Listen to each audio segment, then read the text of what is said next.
हा आहे कॉटन किंवा क्लॉथ ज्वेलरी, आजकाल खूप फेमस आहे आणि त्याचाच असा ब्रूच बनवलेला आहे. तुम्ही असा घातला कोणत्या लाईट कलरच्या साडीवर, कॉन्ट्रास्ट हा डार्क आहे म्हणून साडी पेंट पाहिजे, असं थोडं फक्त रंगसंगती तेवढी जपली ना तरी मस्त होऊन जातात. तर हा एक आहे.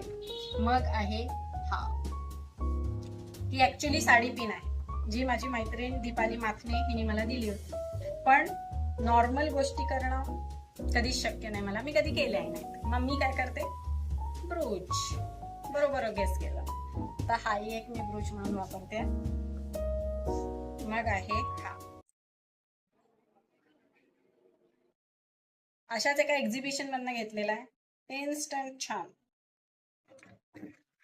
एक आहे, दाखवते, थोडा आवाज होतोय ना, कसला क्लासी आहे ना. हा आहे फिनिक्स पक्षी, मला फार आवडतो. असं म्हणतात फिनिक्स पक्षी हा स्वतःच्या राखेमधून पुन्हा तयार होतो, पुन्हा तेवढीच गगनभेदी भेदी अशी भरारी मारतो.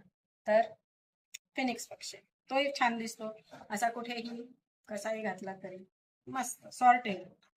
आणि मग आहेत माझ्याकडे हे दोन. हे जरा नवीन प्रकार आहे, हा ब्रूच नाही ऍक्च्युली, कॉलरचा जो शर्ट वगैरे असतो त्याला हे लावायला कॉलर कफ्स आहे, ह्याला कॉलर कफ्स म्हणतात. तेही असे लावले की छानच दिसतात. सो येस, हे आहे माझं ब्रूचचं कलेक्शन. इन्स्टंट ग्लॅम वाढवायचं असेल, ब्रूच इज अ मस्ट. तुम्हाला कसं वाटलं सांगा. आणि नेक्स्ट जेव्हा तुम्ही तयार व्हाल, माझ्यासारखंच ब्रूच घालून तयार व्हा आणि सगळ्यात उठून दिसा.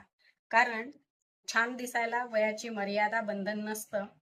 आणि नेहमी छान तयार व्हा